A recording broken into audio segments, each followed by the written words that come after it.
The latest coming in on Vijay Mallya, who has now accused the NDA government of having double standards, and he has posted on his Twitter saying that he was slammed even as he invested 4,000 crore rupees into his Kingfisher Airlines, but the same PSU banks have now allowed India's quote-unquote finest airline to fail. He also said that he has placed liquid assets to pay off the PSU banks and questioned the banks for not taking it.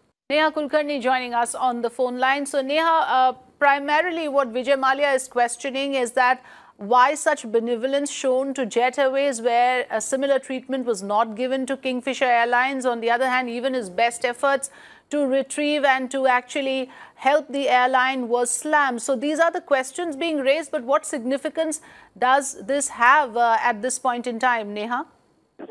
One major important thing which Mallya through his Twitter account has mentioned here is how the banks are actually playing a blind eye to the situation of worsening aviation crisis in the country. On one example, he has said that even though he invested over rupees 4,000 crores into the airline to save the company, the banks, these same PSU banks, here in the case of Jet Airways, it is the consortium of lender banks led by State Bank of India.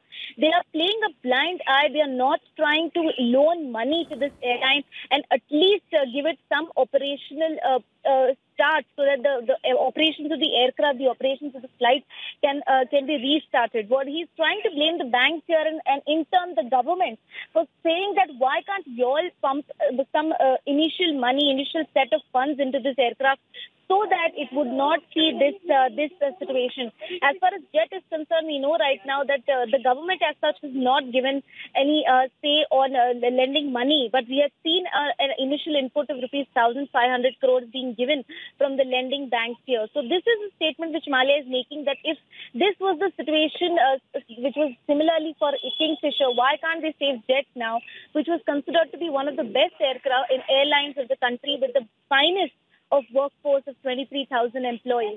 So he's trying to point out the same situation of what happened with the Kingfisher here.